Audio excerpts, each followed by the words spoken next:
Mahigit 1 bilyong pisong halaga ng mga flood control projects sa isang ilog sa Ilocos Norte ang na-corner ng 3 kumpanyang konektado sa mga diskaya. Batay po yan sa datos ng sumbongsapangulo.ph. Ilan po sa mga proyekto ang sira na. Saksi si Rafi Tima. Sa 3.5 kilometro lang na bahagi ng Bongo River sa Nueva Ecija, Ilocos Norte, 15 flood control projects na agad ang pinondohan mula 2022 hanggang 2023. Ang kabuuang presyo, 1.16 billion pesos. 3 kumpanya ang naka-corner sa mga proyekto batay sa datos na sinuri ng GMA Integrated News Research mula sa sumbongsapangulo.ph website. Yan ang Alpha and Omega General Contractor, St. Gerard Construction at St. Timothy Construction Corporation, mga kumpanyang pag-aari o konektado sa mag-asawang Sara at Curly Diskaya. 9 sa mga proyekto nila sa Bongo River, pare-parehong mahigit 96 million pesos. Marami dito sira na. Bahagi ito ng milyong-milyong pisong flood control project ng DPWH dito sa Bongo River sa Nueva Ecija na wala pang 3 taon ay nasira na ng mga dumaang baha. Na-audit naman daw ng COA at napatunayang eto nga, nagawa ang proyekto. Pero kung pasok ba ito sa specification, hindi pa masagot ng mga otoridad. Maliit lang ang sirang bahagi ng river wall na ito, pero sa kabilang pampang, washed out ang malaking bahagi ng halos bagong gawa at konkretong river wall. Wala pang 1 taon mula nang matapos ang proyekto, sinira na ito ng bagyong Egay. Malakas kasi yung tubig hanggang dito eh. Nasira lahat yung mga kondyan. Yung mga tuping dyan. Ulat ho ba kayo na nasira agad? Oo. Hindi namin nakalain eh. Ganyan pala yung lakas ng tubig. Hininga namin ng pahayag ang mga opisyal ng munisipyo, pero walaan nilang pwedeng sumagot sa aming mga tanong tungkol sa proyektong ayon sa kanila ay hindi dumaan sa lokal na pamahalaan. Gayunman, sinamahan kami ng isang local department head sa kondisyong hindi namin ipapakita ang kanyang muka. Bagaman walaan niyang nagreklamong mga residente, kung sila niyang tatanungin, may ibang lugar sana rito na mas nangangailangan ito. Nilapitan namin ang bahagi ng river wall na sinira ng rumagasang tubig. Parang ito yung dugtungan ng lumang river wall tsaka yung bago. Pero yung ilalim nito talaga puro bato na. Oo yan.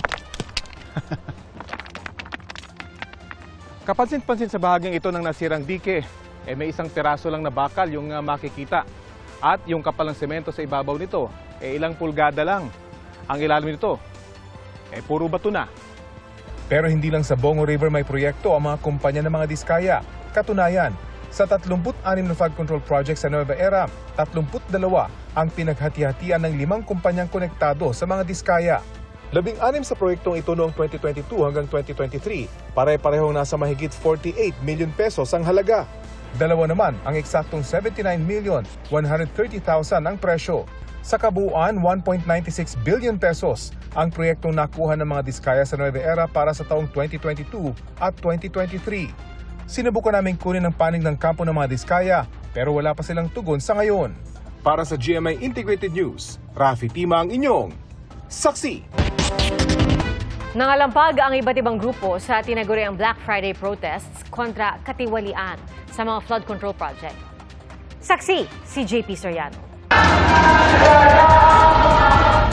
Sabay-sabay na nag-walkout ang mga estudyante mula sa iba't ibang kolehiyo sa UP Diliman sa Quezon City. Nakasuot sila ng itim at may bitbit na placards para makilahok sa university-wide Black Friday protest. Sigaw nila, panagutin ang mga sangkot sa korupsyon, lalo sa umano'y sabwatan sa flood control projects. Huwag-an nila maliitin ng mga politiko ang boses ng kabataang Pilipino. Ang protesta, suportado ni UP President Angelo Jimenez. Alinsunod daw sa freedom of expression ang pagpapakita ng galit sa mapayapang paraan.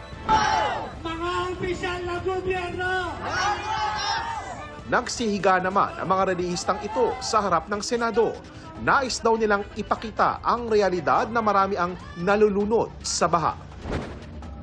Pinagbabato rin ng itlog at pinagsisipa ang dala nilang tarpaulin na may mukha ni na Senador Joel Villanueva at Senador Jinggoy Estrada. Sinusubukan pa rin naming makuha ang panig ng dalawang senador pero nauna na nilang pinabulaanan ang alegasyong kumikbak sila sa mga proyekto kontra baha. Matapos silang tukuyin ng dating Assistant District Engineer ng Bulacan 1st Engineering District na si Bryce Hernandez. Nananawagan din ang grupo na maging tunay na independent ang binuong Independent Commission on Infrastructure na mag-iimbestiga sa flood control. Malapit sa EDSA Shrine naman, nagtipon ang grupong ito na kumukondena sa umano'y korupsyon sa flood control projects. Nagsagawa rin ng Black Friday protest sa Antipolo, Rizal. May pinapanigan kami ang interes ng ating bayan, ang interes ng masa, pero sa Marcos, sa Duterte, wala kaming pinapanigan dahil parehong akusado sa korupsyon.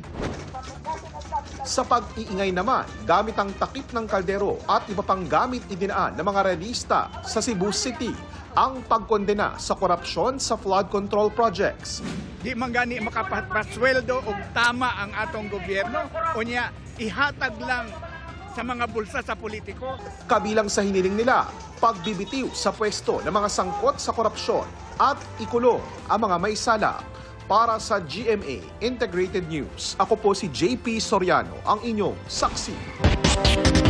Sa susunod na linggo, maghahain ng reklamo ang DPWH laban sa mga sangkot umano sa mga questionableng flood control projects sa Oriental Mindoro. At ang NBI naman, posible ring maghain ng reklamong plunder laban sa mga sangkot sa anomalya sa flood control. Saksi si Darlene Kai. Matapos ang paghahain kahapon ng reklamong draft laban sa 20 taga-DPWH at 5 taga-construction company dahil sa questionable umanong mga flood control project sa Bulacan, may batch 2 ng mga reklamo na ihahain sa Ombudsman sa susunod na Miyerkules. Para yan sa mga maanomalya umanong proyekto sa Oriental Mindoro. Ayon sa DPWH, kakasuhan din ang beneficial owners ng mga kumpanya o yung mga wala ang pangalan sa papel pero sila ang tunay na may-ari. Ang ipafile nating unang kaso, yung substandard na project na pinakita ni Governor Dolor. Tatlo po ang contractor doon. 7 packages, 5 package ay SunWest ang contractor. At isang package ay St. Timothy at isang package ay Elite. Yung St. Timothy at Elite, mga Diskaya connected and also against the involved DPWH personnel.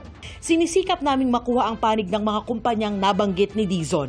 Bukod sa paghahain ng reklamong kriminal, makikipagpulong din daw siya sa Anti-Money Laundering Council sa Lunes para pag-usapan ang posibleng pag-freeze at pag-forfeit ng mga ari-arian ng mga sangkot umano sa anomalya sa flood control projects. Ang NBI naghahanda na ring maghain ng reklamo kaugnay sa flood control ayon kay Justice Secretary Jesus Crispin Remulla.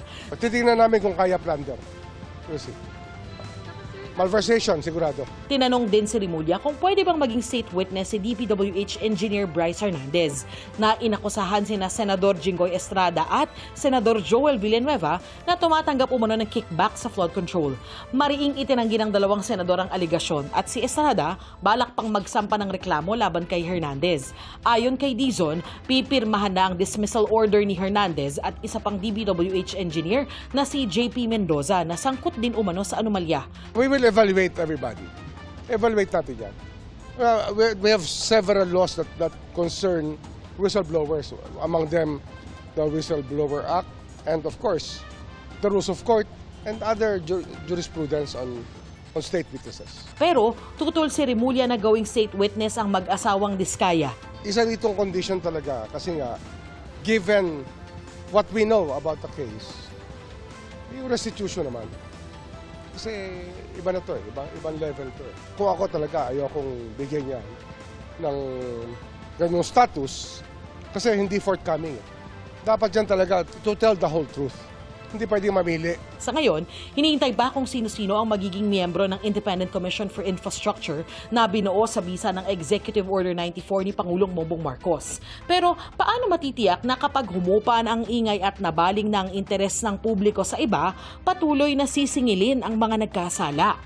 Sabi ng Freedom of Information Advocacy Group na Right to Know Right Now, dito papasok ang kahalagahan ng pagluluklok ng matinong ombudsman na magpupursige sa kaso. Naglabas din ang Right to Know Right Now Coalition ng isang statement that calls for a bold and correct choice for the next ombudsman, one that is fiercely independent and proactive. The greater mandate and responsibility falls on the Office of the Ombudsman.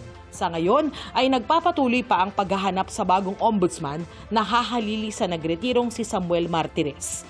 Para sa GMA Integrated News, ako si Darlene Kai, ang inyong saksi. Good news po sa mga customer ng Manila Water. Meron pong bawas singil sa tubig mula po Oktubre hanggang Disyembre. Pero ang Maynilad, may pagtaas naman sa water bill ngayong Burr months. Saksi, si Bernadette Reyes. Idagdag na sa kailangan yung budgetan ngayong Burr months ang mas mahal na water bill kung Maynilad customer kayo. Simula Oktubre kasi 40 centavos ang dagdag sa mga residential customers na kumukonsumo ng 10 cubic meters pababa. 1 peso and 53 centavos naman ang dagdag kung 20 cubic meters at mahigit 3 piso kung 30 cubic meters. Dahil ito sa tinatawag na foreign currency differential adjustment o pagbabago sa palitan ng piso kontra dollars, yen at euros na siyang pambayad ng mga water concessionaire sa kanilang foreign loan. Pero ang singil ng Manila Water bababa mula Oktubre hanggang Disyembre. 64 centavos ang bawas sa mga kumukonsumo ng 10 cubic meters pababa. 1 peso and 43 centavos na bawas sa bill ng mga kumukonsumo ng 20 cubic meters at halos 3 piso naman sa mga may konsumo na 30 cubic meters. Ito po ay ang mekanismo na ginagawa ng MWSSRO that was approved by the MWSS Board of Trustees at ang Department of Finance na para po payagan ang Manila Water at Maynilad na i-recover ang kanilang losses at ipasa din ang kanilang mga gains. Meaning po yan, no over-recovery or under-recovery. Sa mga mahihirap, kabilang ang mga miyembro ng 4Ps, maaaring mag-apply sa Enhanced Lifeline Program para mapababa ang water bill. Para sa mga Manila Water customers na kumukonsumo halimbawa ng 10 cubic meters, sa halip na mahigit 250 pesos ang bayarin, magiging 91 pesos na lang. Sa Maynilad customers naman, sa halip na 182 pesos, magiging 151 na lang. Kailangan lang sagutan ng application form, laki pa ng 4-piece ID o anumang patunay na mababa ang kita ng pamilya, valid government ID at proof of billing. Just get a form from Manila Water Maynilad, pwede na po silang mag-avail ng Enhanced Lifeline Program. Kasi wala pong masyado nag-register. Ngayong pumasok na ang Burr months, lumalaki ang gastusin. Sumabay pa ang dagdag singil sa tubig. Pero may mga paraan naman para makapagtipid sa konsumo. Yung pinaglabahan, nililinis sa banyo, ibinibu sa bowl para medyo tipid ng konti sa tubig. Gumagamit kami ng palanggana, pipis-pisan muna yung mga pinagkainan bago siya sapunin para mas mahina lang yung tubig sa gripo, hindi sinasagad. Para sa GMA Integrated News, ako si Bernadette Reyes, ang inyong saksi. Nakaambang tumaas muli ang presyo ng ilang produktong petrolyo sa susunod na linggo. Ayon sa Oil Industry Management Bureau ng DOE, base sa 4-day trading, posibleng tumaas ang humigit kumulang 50 sentimo ang kada litro ng diesel. Humigit kumulang 20 sentimo naman sa gasolina. Wala naman pong inaasahang paggalaw sa presyo sa kerosene at kabilang sa mga makaapekto sa paggalaw ng presyo ng langis ay ang pag-atake ng Israel sa Qatar at ang pagpasok ng Russia sa airspace ng Poland. Iniurong po ng House Appropriations Committee sa Martes ang pagdinig para sa hinihinging budget ng Office of the Vice President. Ayon sa Vice Chair na si Representative Jose Alvarez, hindi kasi dumalo sa pagdinig si Vice President Sara Duterte o ang kanyang undersecretary. Base sa sulat ng OVP, Chief of Staff nila ang dadalo. 889 million pesos ang hinihinging budget ng OVP.